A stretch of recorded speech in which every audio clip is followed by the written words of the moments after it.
제가 미국에서 거의 한 20년 살았는데 한국말이 약간 서툴 수 있으니 그런 건 좀 양해를 부탁드리고 좀 이해를 해주셨으면 감사하겠습니다. 잠시 기도하겠습니다. 주 하나님 아버지, 주께서는 이 천지 창조를 만드시고 하나님께서 우리 개개인에게 삶을 주시고 주께서 우리를 사랑하사 주 예수 그리스도를 아낌없이 그 사랑하신 아들 예수를 아낌없이 십자가에 못 박혀 죽게 하셨습니다. 또 살리셨습니다. 주께서 우리를 사랑하시기에 우리가 주와 원수되었었지만 이제는 주께 나아갈 수 있게 되며 우리가 감사드리며 또 오늘 제가 말씀 전할 때 예수님만 드러나는 성령님의 인도하심이 있기를 기도합니다. 또 듣는 우리 성도 베델교회 성도 여러분, 주께서 직접 인도하시고 그저 듣는 귀로만 살아가는 것이 아니라 그 들음에서 믿음이 나고 또 믿음에서 주님의 말씀을 주님께 반응하여 살아가는 우리가 될 수 있도록 주께서 우리를 지켜주시고 또 인도하여 주시옵소서. 이 모든 말씀 예수님으로 기도드립니다. 아멘.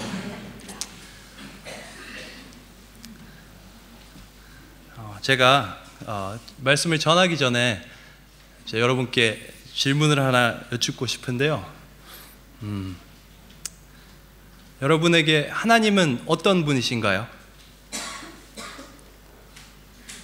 잠시 한번 생각해 보시기 바랍니다. 하나님은 여러분에게 어떤 분이신가요?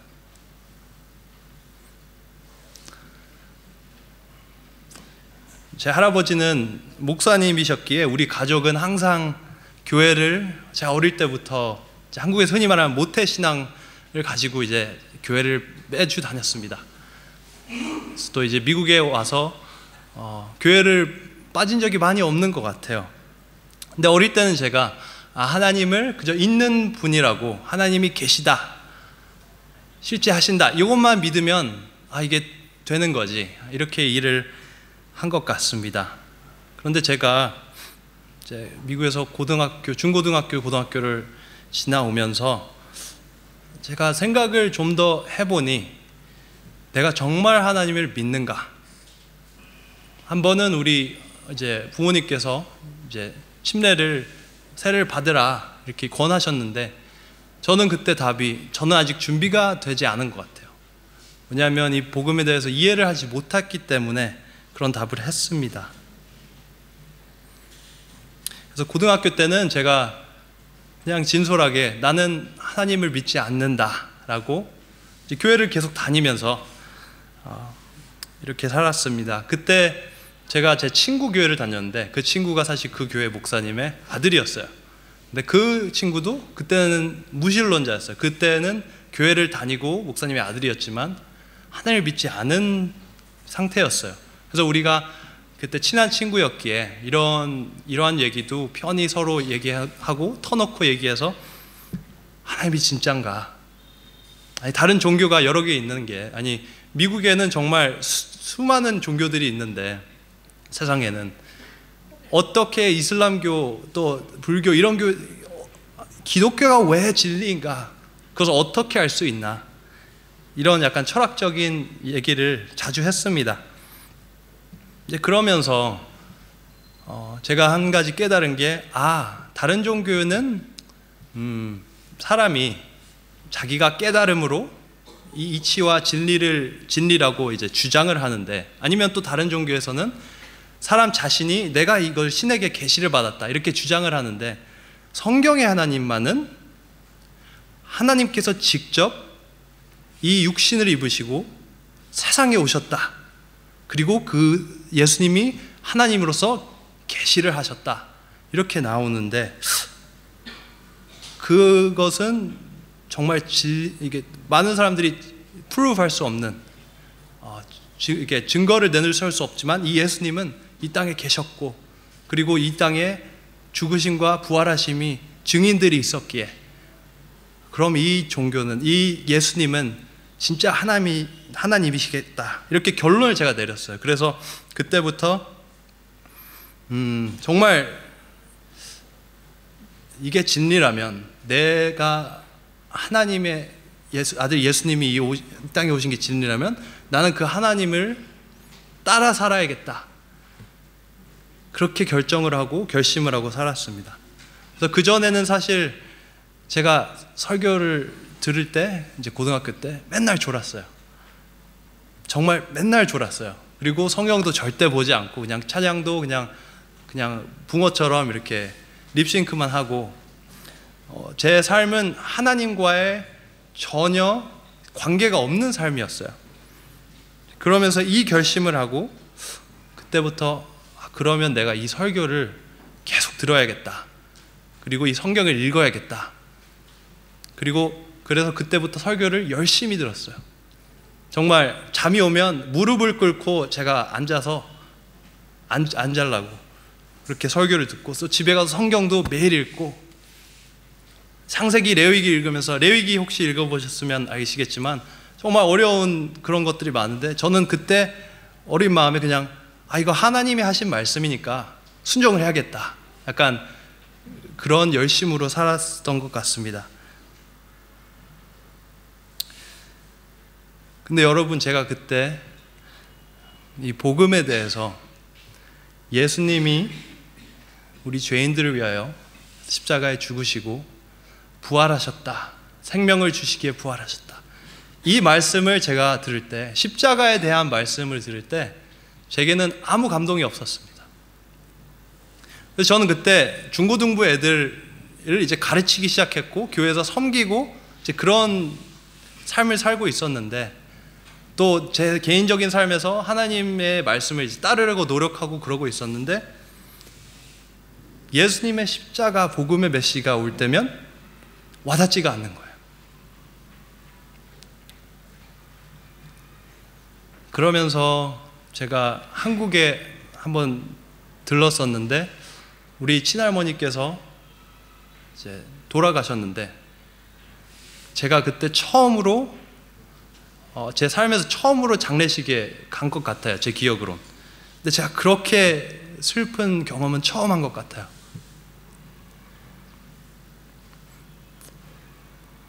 그러면서 제가 거기서 깨달은 게, 나도 언젠가 죽겠구나. 제가 그때까지는 사실 제 마음대로 살았지요. 근데 그때 제가 그 죽음을 깨달은 후에는 관점이 달라졌어요. 왜냐하면 내가 지금 사는 삶이 언젠가는 끝나겠구나, 이게 현실이 되니까 삶이 같이 보이지 않는 거예요.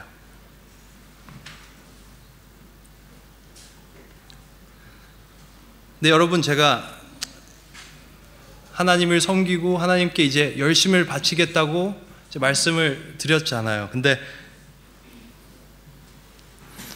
제가 하나님의 말씀을 계속 들으면서 한 가지 발견을 한 게 있는데요. 제가 정말 하나님께서 내려놓으라 하시는 걸 놓기 싫어하는 제 마음을 본 거예요. 하나님께서는 주님을 사랑하기에 나의 법을 따르라 이렇게 하시는 건데, 내가 정말 예수님이 나를 사랑하는 자는 내 율법을, 내 명을 지키리라 하셨는데, 저는 그 명을 지키고 싶지 않은 마음이 보이는 거예요. 그러면서 제가 깨달은 게, 내가 정말 예수님을 사랑하는 건가? 내가 정말 이 내 열심으로 모든 것을 이루고 하나님 앞에 내가 나아가겠다고 했는데, 정말 내가 하나님을 사랑하는 건가? 여러분, 여기서 하나님께서 무엇을 원하실까요? 제가 죄를 깨닫고 주님께 나아가서 예수님을 믿는 것을 원하시죠. 근데 저는 그러지 못했습니다. 저는 그때부터 의심이 시작됐습니다. 그리고 의심의 미궁으로 제가 계속해서 빠져들게 됐습니다. 여러분, 그때 저는 침대에 잠들 때 너무 두려웠습니다. 내가 지금 자고 지옥에서 깨면 다시 돌아올 수 없는 그곳으로 가는 것을 제가 깊이 알았기 때문에 너무 두려웠습니다. 그리고 제가 자고 나서 일어나면 지옥에 안 간 것을 제가 안도하고 다시 하루를 살고 그 공포에 계속 그 사이클을 계속 살았어요. 매년 한 2년 동안. 정말 저는 그 어느 때도 제 삶을 다시 살려면 그때는 정말 살기 싫습니다. 그렇게 희망이 없는 절망 속에서 산 적은 제가 없습니다. 그때 저는 전도서, 시편, 또 욥기를 참 많이 읽었습니다. 왜냐하면 전도서를 읽으면 내가 죽으면 내가 지금 갖고 있는 모든 것과 내가 경험한 모든 것들이 없어진다, 사라진다. 이게 하나님께서 앗아가신다. 이것을 제가 깨닫고 하나님을 내가 경외하지 않는 인생이라면 내가 삶에 어떤 의미를 부여한다 해도 무슨 의미가 있나. 제가 그때 미국에서 영양학을 전공을 했는데 미국에서는 영양학을 이제 추진해서 계속 이제 커리어를 그쪽으로 잡으면 병원에서 꽤 안정적이고 괜찮은 직업을 잡을 수가 있어요. 근데 저는 이 전도서를 읽으면서 맨날 거기 그 학생으로서 앉아서 맨날 고민을 하는 거예요. 내가 여기 왜 앉아 있나? 내가 여기 앉아서 공부를 하고 이 디그리를 얻고 이 잡을 얻고 이 돈을 벌어서 내가 언젠가는 은퇴를 하고 또 죽게 될 텐데 그 은퇴하는 날에 내가 뭐가 남게 되나? 내 부와 명예와 직위와 이런 게 무슨 소용이 있나? 내가 죽게 되면 무엇을 갖고 가게 될까? 그때 참 제가 샌프란시스코에 있었는데 경쟁이 되게 많았어요. 그래서 이제 성경에 이제 살면 사라질 증기 연기처럼 같다 그러잖아요. 제가 정말 그런 무의미함을 느꼈어요. 내가 이걸 연기를 잡으려고 하는 거구나.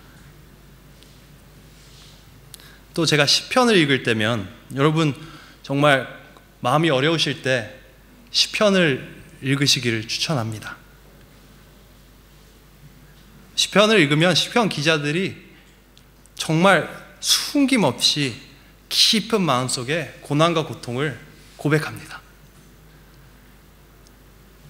그리고 전 시편을 읽을 때 제 마음을 읽는 듯 했습니다. 제가 시편 13편을 읽어드리겠습니다. 여호와여 어느 때까지니까 나를 영원히 잊으시나이까? 주의 얼굴을 나에게서 어느 때까지 숨기시나이까? 나의 영혼이 번민하고 종일토록 마음에 근심하기를 어느 때까지 하오며 내 원수가 나를 치며 자랑하기를 어느 때까지 하리이까? 여호와 내 하나님이여 나를 생각하사 응답하시고 나의 눈을 밝히소서. 두렵건대 내가 사망의 잠을 잘까 하오며. 저는 이 시편을 읽으면서 정말 제 마음이 이랬어요. 하나님 저를 영원히 잊으실 겁니까? 제가 지금 예수님을 모르고 제가 지금 죽음을 향해 달려가고 있는데 하나님 저를 그냥 놔두실 겁니까? 이렇게 기도했습니다. 그리고 저는 욥기를 또 읽었습니다. 욥기를 읽으면 저는 욥이 그냥 고난을 받은 의인, 그냥 이런 사람이로만 제가 듣고 그렇게 인식을 하고 있었는데 제 욥기를 읽을 때면 그 전에는 제가 알지 못하고 전에는 보지 못하였던 제가 하나님을 알게 되었습니다.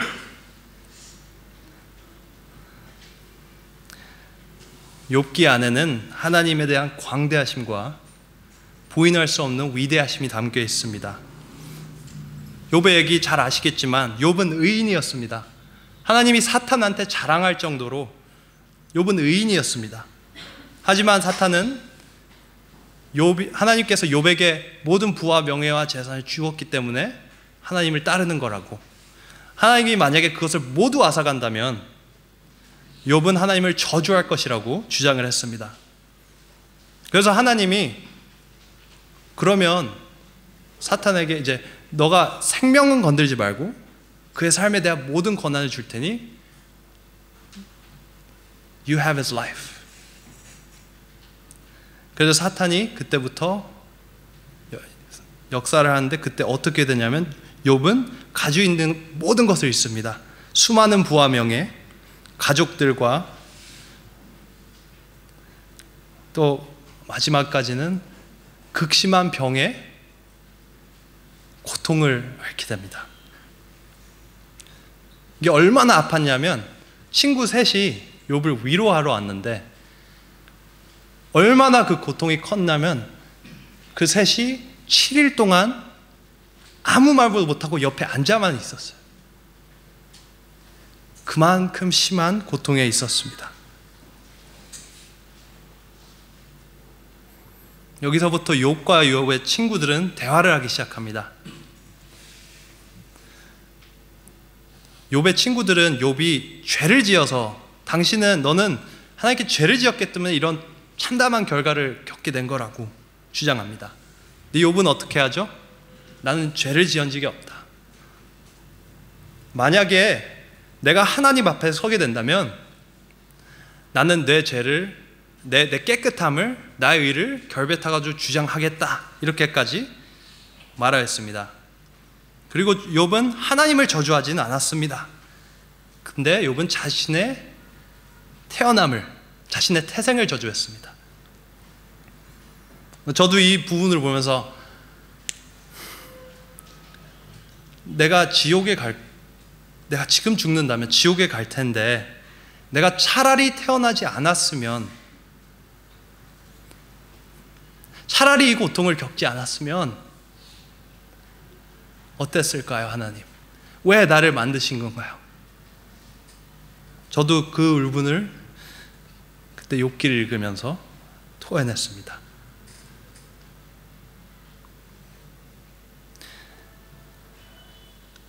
욥은 하나님 앞에 자기가 자신이 깨끗하다고 결백을 고하겠다고 말을 했지요. 그 한 30장에 걸쳐서 욥과 욥의 친구들이 대화를 하고 그 끝에 엘리후란 자가, 그들보다 나이가 많이 어린 분이었는데 이제 나이가 많기 때문에 그분들이 말이 끝나길 기다렸어요. 근데 그분이 엘리후가 욥하고 욥 친구들에게 화를 냈습니다. 왜냐하면 욥이 하나님의 의가 아닌 자신의 의를 내세웠기 때문이죠. 저는 이거 읽으면서 내가 복종하고 내가 하나님한테 무슨 노력으로 나아가겠다고 했는데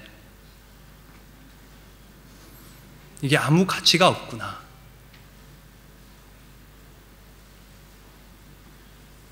내 의는 하나님 앞에서 아무 가치가 없구나. 저는 이거를 깨달았습니다. 왜냐하면 우리는 의가 더 많고 죄가 더 많고 이런 관념에 하나님 앞에 서는 것이 아니라, 하나님 앞에 설 때 우리의 관계가 완벽히 맺어지지 않으면, 왜 맺어지지 않죠? 우리가 죄에 태어나서 그렇죠. 맺어지지 않다면 우리는 하나님이 거룩하시기 때문에 벌을 받을 수밖에 없는 존재입니다. 근데 저는 거기서 그래도 난 할 수 있어, 그래도 난 하나님 앞에서 깨끗하게 살 수 있어, 이렇게 고백을 했었던 것입니다. 엘리후는 욥기 33장에서 하나님의 구원을 이렇게 표현합니다. 하나님은 계속 말씀을 하시는데 사람은 관심이 없습니다. 그래서 하나님께서 그 사람의 귀를 열어서 경고를 하시고 그의 행실과 교만을 막게 하시죠. 또 그 사람이 고통에 이제 입맛을 잃고 생멸을 잃어가는 도중에 그의 마음이 구덩이에 그의 생명을 멸하는 자 앞에 가까워집니다. 저도 이때쯤 제가 삶을 살면서, 대학 다니면서 삶의 끝에 희망을 잃으니까 정말 입맛이 사라지더라고요. 그리고 삶의 전에는 내가 행복을 느꼈던 모든 것들이 무의미하다고 이제 여겨지니까 아무 실이 없어요. There's no benefit. 나한테 아무 유익이 되지 않는다, 이렇게 인식이 되니까 제 몸이 그때 허물어져 갔었어요. 근데 이때 엘리후가 말하기를 1000명의 천사 중 하나가 그의 중보자로 하나님의 긍휼로 그 구덩이에 내려가지 않고 그의 몸이 회복을 받게 중재자로서 서게 됩니다. 그리고 그 사람은 몸을 회복하고 기도를 하게 됩니다. 그 하나님께 다시 돌아섰을 때 이는 하나님은 그에게 은혜를 베푸시고 또 그의 공의를 회복하십니다. 그리고 마지막으로 그는 하나님께 찬양을 올립니다. 저는 이 구원의 현상을 제 삶에서 직접적으로 경험을 했습니다. 제가 말씀드렸듯이 제 몸은 계속 쇠약해져 갔었고, 제가 죽음과 영벌에 대해서 계속하여서 두려움을 떨 때 좀 있으면 내 삶이 증발할 것이다. 저는 그때 어디 놀러 가면 이제 사람들이 많잖아요. 그래서 애들과 이제 나이 드신 분들이 같이 있으면 이 아이가 이렇게 나이가 들겠구나, 내가 죽겠구나, 이런 눈으로 계속 보아졌었어요. 그래서 저는 제 삶에 대한 희망을 완전히 잃어버렸었어요. 그때 저는 하나님께 부르짖었습니다. 그때 제 몸은 회복되기 시작했고 하나님의 복음이 이해되지고 하나님의 복음을 믿게 되었습니다. 욥의 마지막 부분에서는 여러분 꼭 욥의 마지막 부분 읽어보십시오. 하나님이 나타나서 욥과 욥의 세 친구와 엘리후가 말하는 그때는 silent, 아무 말씀 안 하시다. 끝에 말씀을 하시는데 꼭 읽어보십시오.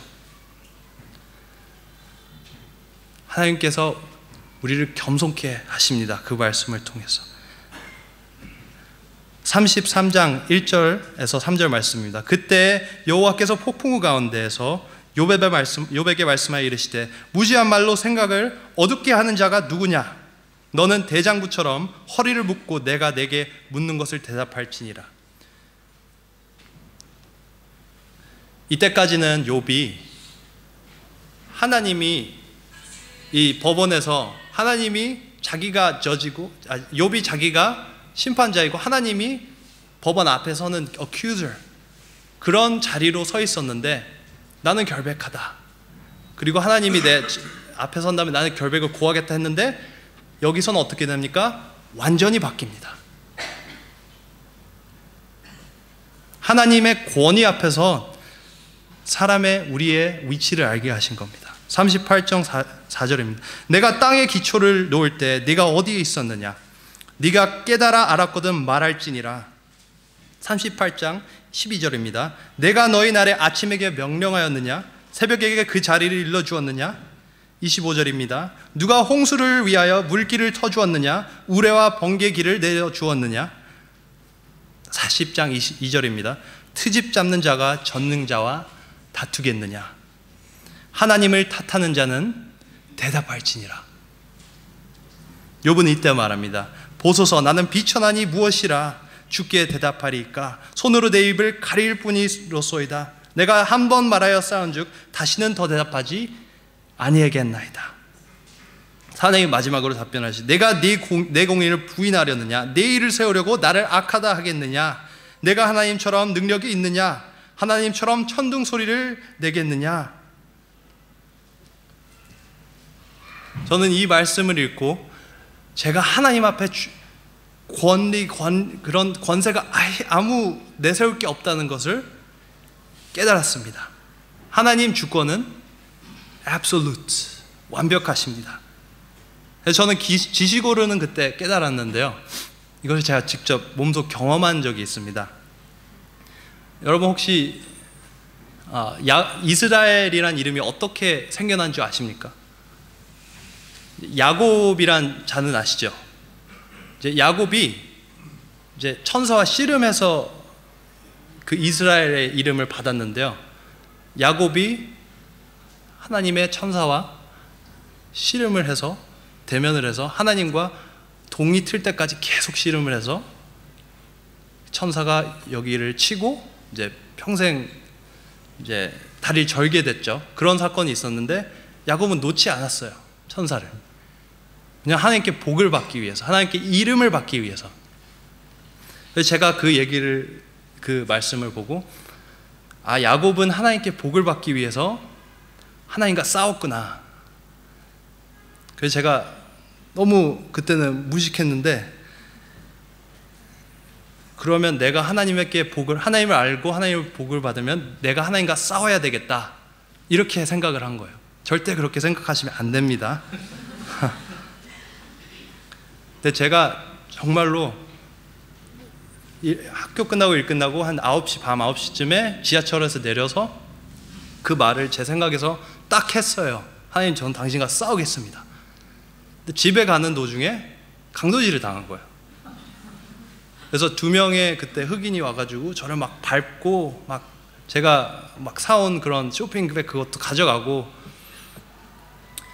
그래서 어떻게 누가 와가지고 막 구해주고 집에 가서 경찰을 부르고 했는데, 집에 가서 딱 스친 거예요. 아, 하나님이 지금 나의 기도를 들으신 건가? 뭐라 그러죠? 구스범프? 닭살이 막 돋았어요. 하나님이 실제 하시는구나. 하나님이 진짜 계시는구나. 그때 두려움이 쏟아졌습니다. 그저 지옥에 대한 두려움이 아니고 하나님에 대한 두려움이에요. 근데 여러분, 이 경험이 저를 바꾼 건 아닙니다. 제가 온라인으로 이제 복음을 전하는 일을 하는데, 이제 한 2주 전에 어떤 중동에 있는 이슬람교 사람이 자신이 이제 꿈에서 하얀 옷 입은 이제 예수님이 자신을 따라오라고 했대요. 근데 거기는 교회가 하나도 없거든요. 그래서 저한테 와서 예수님 어떻게 따라가냐 물어본 거예요. 근데 제가 복음을 막 전하다가 그분이 그렇습니까? 그렇습니까? 이렇게 하다가 연결이 끊어졌어요. 어떻게 된지는 저도 왜 그런지는 모르는데, 여러분, 그분이 복음을 완전히 듣고 예수님께 완전히 회개하지 않는 때까지는 그분도 죄 안에 머물러 있을 것입니다. 여러분, 이 경험이 저를 하나님 앞에서 바로 서게 하진 않았습니다. 왜 애굽에서 그 구출받은 이스라엘 사람들이 어떻게 보면 이 역사에서 예수님 때 말고는 가장 많은 기적을 본 사람들이라고 할 수도 있죠. 그 사람들이 하나님을 사랑했습니까? 직접 대면하고 알았습니까? 아니죠. 1세대 이스라엘 중에는 구원의 땅에 들어간 사람이 아무도 없습니다. 여러분, 이때는 제 삶의 관계가 모두 허물어져 있었습니다. 그러니까 제가 죄에서 머물렀기 때문에 제가 가족과 또 친구들 사이에서 제가 나만을 사랑하고 나만을 생각하고 나만을 위하고 나만의 고통과 나만의 외로움과 나의 아픔에 집중을 했기 때문에 사랑을 모른 것이죠. 제 관계는 모두 허물어져 있었습니다. 그래서 저는 제가 죄인이란 것은 정말 누가 물어봐도 그때는 나 죄인 맞아, 이렇게 말할 수 있었습니다. 그런데 제가 그때 하나님께 제 현재가 얼마나 큰지는 몰랐던 것 같습니다. 그러니까 저는 지옥 생각하면 그냥 거기 가기 싫다고 했지 하나님께 죄송하다고 나아가지는 않았기 때문이죠. 왜 미국의 어떤 목사님이 설교를 하셨는데, 당신이 원하는 모든 것들을 누릴 수 있는, 영생을 누릴 수 있는데 거기에 하나님이 없다면 너는 거기에 가고 싶으냐? 거기에 예스하면 당신은 하나님 사람을 사랑하지 않는 겁니다. 제가 거기에 있었습니다. 그리고 저는 하나님께 정말 죄송하다는 마음이 없었던 것 같습니다. 왜냐하면 뭐 그럴 때 있지 않습니까? 누가 저에게 분명히 명확한 잘못을 했는데 그에 대한 결과와 책임을 모면하기 위해서 나는 미안하다 이렇게 말을 한 적 혹시 있으신가요? 아니, 분명 잘못을 인정한다면, 내가 당신에게 정말 죄를 지었다고 인정을 하면 그 어떤 책임과 결과가 따르더라도 난 그걸 다 받고서도 당신의 용서를 못 받은다 해도 나는 당신에게 죄송합니다. 이렇게 말을 해야 되잖아요.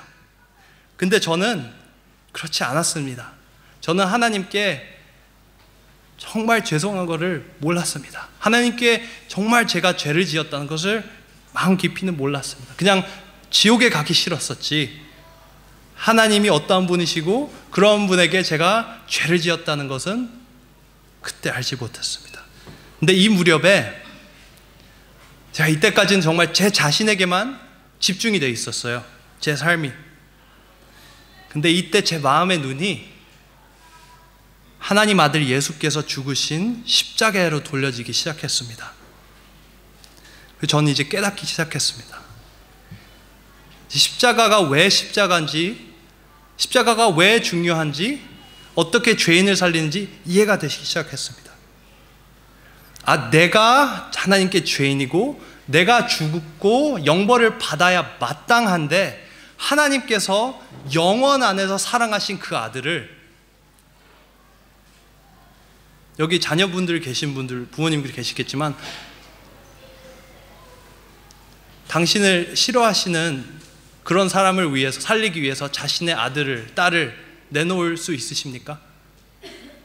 하나님은 그러셨단 말입니다. 저는 하나님을 찾지도 않고 사랑하지도 않고 구하지도 않았는데 하나님께서는 저를 구하시기 위하여, 세상을 구하시기 위하여 아들 예수를, 영원히 사랑하신 아들 예수를 이 육신의 몸으로 오게 하시고 우리의 죄를 짊어지시고 죽게 하셨단 말입니다. 여러분, 이게 이해 가십니까? 우리는 예수님이 없으면 하나님과의 관계가 올바로 형성될 수가 없습니다. 왜냐하면 우리의 죄는 끊임없이 나를 구하기 때문이죠. 죄가 무엇입니까? 그냥 법 지키고 안 지키는 것입니까? 아닙니다. 법을 지키고 법을 안 지킬 때는 어떤 마음이 들어갑니까? 내가 하나님을 사랑하지 않고 나를 사랑합니다 라는 마음이 드러납니다. 그래서 죄입니다. 예수님께서 가장 큰 계명을 뭐라 그러셨죠? 여호와를 온 마음과 전신과 영혼으로 사랑하라. 근데 우리는 어떻게 삽니까? 육에서 우리를, 자신을, 또 다른 우상들을 사랑하고 숭배하고 살아갑니다. 그 죄를 지은 우리에게 하나님은 용서를 하시기 위해 자신의 아들을 내놓으셨습니다. 여러분, 저는 하나님을 노력해서 만나지 않았습니다. 오히려 제가 열심으로 노력으로 하나님을 만나고자 했을 때, 하나님 앞에 나아가겠습니다 했을 때, 그때 저는 제 교만한 마음 때문에 하나님을 보지 못했습니다. 오히려. 그리고 제 모든 노력이 아무 가치가 없다는 걸 제가 깨달았을 때, 그때 하나님을 찾게 됐습니다. 여러분, 그때 저는 하나님의 긍휼을 맛보았습니다. 하나님께서 복음을 깨닫게 해주셨습니다. 그리고 제가 이런 삶을 지나올 때 제 옆에 분들이 엄청 답답해 하시고 힘들었었죠. 우리 어머니, 아버지, 형제들, 교회 분들 다, 아니 나만을 생각하는 사람을 누가 참아주고 그렇게 합니까? 근데 그런 사람들이 있었습니다. 저를 위해 기도해주고 저를 참아주고 저를 사랑해준 그런 교인들, 하나님께서 붙여주셨기 때문입니다. 여러분, 이 끝에 저는 욥이 한 고백을 할 수 있었습니다. 5절에서 6절 말씀입니다. 내가 주께 대하여 귀로 듣기만 하였사오나 이제는 눈으로 주를 배움나이다. 그러므로 내가 스스로 거두어드리고 티끌과 재 가운데서 회개하나이다. 전에는 제 모든 삶의 문제가 어떻게 생겨났냐면 제 중심으로 생각했기 때문에 문제가 많이 생겨났습니다. 그래서 제가 하나님을 찾지 않을 때는 세상이 약속하는 부귀영화, 그 어떤 물질이나 계획도, 전도서에서 말하는 그 험악하다는 삶을 벗어나지 못했습니다. 그리고 내가 하나님을 찾았다고 생각했을 때도 내 생각대로 내가 생각한 하나님을 이해하고 따랐지 하나님을 직접 대면하진 못했습니다. 그리고 내가 하나님 앞에서 나는 의롭다, 나는 이런 선행을 하였다 하고 생각할 때도 하나님 앞에서는 아무 소용이 없었습니다. 그리고 내 의가 없어서 정말 나는 구원의 방도가 없다라는 절망에 빠져 있을 때에도 희망은 없었습니다. 여러분, 우리 자신에게는 희망이 없습니다. 믿음으로 하나님을 바라보지 않고 믿음 없는 나 자신을 볼 때는 답이 없습니다. 근데 제가 하나님 중심으로 제 생각이 바뀔 때 제 온 삶에 희망과 소망을 찾기 시작했습니다. 제가 하나님을 찾지 않을 때, 제가 하나님을 찾아서 찾아진 게 아니고 하나님을 찾지 않을 때 저를 기억해 주셨습니다. 그리고 하나님, 제가 교만에 빠져 있을 때 제가 어느 자리에 있는지 알게 해주셨습니다. 그리고 하나님, 제가 의롭지 못할 때 자신의 아들 예수님을 희생하셔서 제 목숨을 사셨습니다.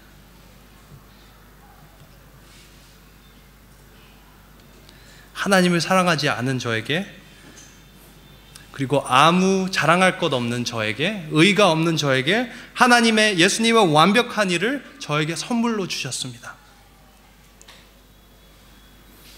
베델교회 여러분, 제가 다시 한번 묻겠습니다. 하나님은 여러분께 어떤 분이신가요? 주 하나님을 삶에서 인격적으로 대면하셨습니까? 여러분, 우리는 원치 않아도 우리 모두는 언젠가는 하나님을 대면하게 될 겁니다. 심판대 아래에서. 여러분, 지금 하나님을 대면하는 게 길입니다. 예수님을 통하여, 믿음을 통하여 우리가 죄 안에 있음에도 우리를 사랑해 주신 하나님을 믿고 달려가는 것이 길입니다. 저는 특별한 경험이 있었냐는 질문을 하는 것이 아닙니다. 거룩하신 주 하나님 실제하시고 우리가 그 하나님 앞에서 태생부터 죄 때문에 하나님과 멀어진 상태에서 우리 자신을 숭배하고 사랑했기 때문에 나는 죽음과 영벌을 받아야 마땅하다.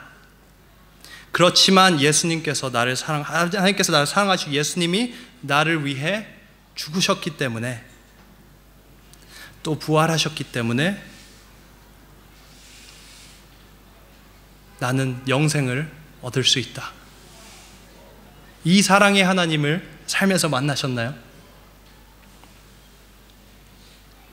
여러분, 아직 하나님께서 그저 삶에서 멀게 느껴지시고 아직 예수님의 복음에 대한 확신이 없으신 분이 계시다면 주께 나아가 간구하시길 바랍니다.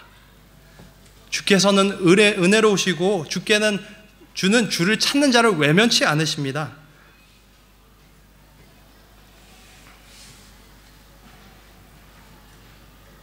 여러분, 저는 텍사스에서 왔습니다. 텍사스는 미국에서 뭐라 그러냐면 바이블 벨트, 이제 성경 혁대끈이라 그러죠. 그 남부 지역이 교회가 엄청 많고 그 선교사들이 많이 나가는 그런 지역이기 때문에 그렇게 말을 합니다. 제가 캘리포니아에서는 살 때 나가서 복음을 막 전하면 사람들이 복음을 한 번도 들어보지 못했대요. 근데 텍사스에 가면 사람들이 다 예수님을 알고 따른대요. 그래서 저는 텍사스 가서 와, 정말 여기 하나님이 역사하시는구나 이렇게 생각했어요. 근데 제가 몇 개월 더 지나고 보니까 그 사람들의, 정죄하는 것이 아닙니다, 근데 그 사람들의 고백과 예수님이 나의 주인이라는 고백과 삶이 일치하지 않는 거예요. 회개가 없고 죄라는 것을 서슴지 않고 짓고, 우리가 그리스도인으로서 완벽한 사람이라는 건 아닙니다. 근데 우리가 죄를 지을 때 어떻게 해야 되죠? 예수님께 나아가야 되는데 그러지 않는 사람들이 수다한 거예요. 저는 한국에서 자라진 않았지만 한국 교회에서는 너무 많이 들었습니다. 또 한국 교회에서 우리 미국에 온 유학생들 얘기를 들어보면 모태신앙이란 말을 많이 쓰고 이제 교회 다닌다라는 말을 많이 쓰는데 정말 회개하고 회심에 대한 증거가, 열매가 안 보일 때가 너무 많았어요.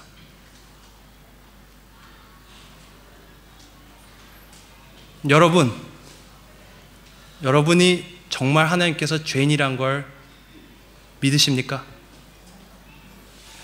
아니, 평생 나만을 위해 살았고 내가 주 하나님을 사랑하지 않았기에 나는 죄인이고 죽어 마땅하고 영벌에 가도 할 말이 없는 자라고 믿으십니까?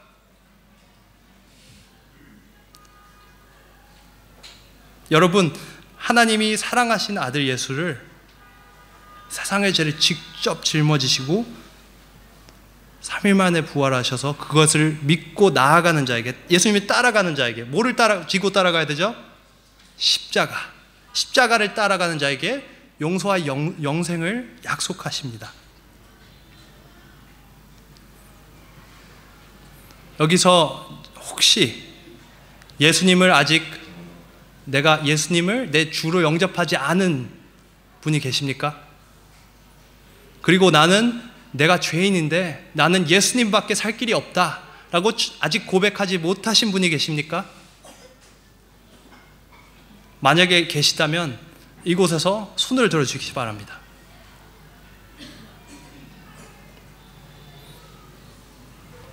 Okay, nobody.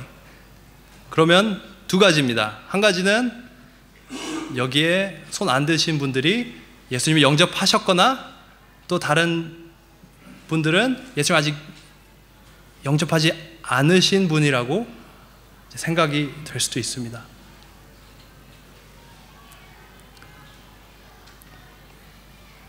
여러분, 우리가 교회를 많이 다녀도, 교회에서 심지어 섬기기까지 해도 우리의 죄는 예수님밖에 해결 못 하십니다. 그래서 예수님이 영접하신 우리 성도님 부리려면 옆에 계신, 아직 예수님을 아까 기도할 때 제가 들었는데 예수님을 믿지 않는 가족분들과 또 여기 계신 분들일 수도 있죠. 아직 예수님의 복음을 알지 못하는 분들에게 사랑을 전하고 계속 복음을 전해주시길 바랍니다. 여러분, 하나님의 선하심과 모든 삶의 주권을 믿으십니까? 성도님들은 그저 삶에 이끌려서 이 베트남이라는 곳에 온 것이 아닙니다. 또 오늘 어떻게 보면 파송이라고 할 수도 있나요? 본국에 돌아가시는 분들도 계신데 그저 다시 한국에 가시는 것이 아닙니다. 하나님의 선한 뜻 가운데에서 주님의 주권으로 여러분을 이곳에 오게 하셨고 또 가시면 또 가시게 하시는 거다. 하나님의 시간 안에. 맞지요? 여러분, 제가 어제 치과에 가서 치료를 받는데 어떤 베트남 분이 영어를 너무 잘하는 거예요. 통역을 해줬는데 제가 복음을 전하면서 이제 예수님에 대한 얘기를 했죠. 그분은 불교인데 그분이 뭐라 그러냐면, 내가 10년 만에 처음으로 영어를 쓰는데 10년 만에 외국인을 처음 만나서 영어를 쓰는데 내가 이런 대화를 처음 듣는다. 이런 복음을 처음 듣는다. 그래서 그때 제 아내가 이제 치료를 받으면서 이걸 듣고 저를 기도를 해줬대요. 근데 정말 얘기할 때 그 친구가 너무 기뻐하는 거예요. 왜냐면 자신의 의를 다른 종교에서는 추구를 하는데 성경에서는 우리가 그럴 수 없지만 예수께서 다 하셨다. 이 복음이잖아요. 그 복음을 들어서 너무 기뻐하고 저에게 연락처를 달라고 해서 계속 연락하자 이렇게 한 거예요. 여러분, 베트남과 한국에도 그렇죠. 하나님을 모르고 사는 분들이 너무 많습니다. 우리가 구원을 받을 때, 성도님들께서 구원을 받으실 때는 우리 개인을 위한 구원이 아닙니다. 복음은 우리 개인을 위한 것이 아니라 하나님이 만민을 부르시기 위하여 선포하시는 말씀인 것, 약속입니다. 여러분은, 성도님들은 이 나라의 제사장입니다. 아직 하나님을 모르는 그 자들이 하나님께 예수님을 통하여 나아갈 수 있도록 인도를 해주고 기도를 해주고 중보를 해주고 또 나누고 사랑을 베푸는 그것을 통해 하나님께서 그들을 구원하실 거라 약속하십니다. 여러분, 욥이 마지막에 모든 일이 거의 끝나고 하나님이 이 욥과 친구들을 부르시는데 하나님께서 욥의 친구들을 책망을 합니다. 왜냐하면 그들은 하나님을 잘못 알고 잘못 선포했기 때문에. 근데 욥이 회복되고 나서 하나님은 욥의 기도와 욥의 번제물을 통하여서 그 사람들이 욥의 친구 셋이 하나님께 바로 설 수 있도록 하나님께 사용하셨습니다. 여러분, 우리 모두 죄 안에서 태어났지요? 근데 우리가 예수님께 구원을 받았지요? 그저 우리 개개인이 하늘나라로 가는 게 아니라 다른 잃어버린 양들도 있는데 하나님 우리를 통하여 부르시기 위하여 이곳에 부르신 것입니다.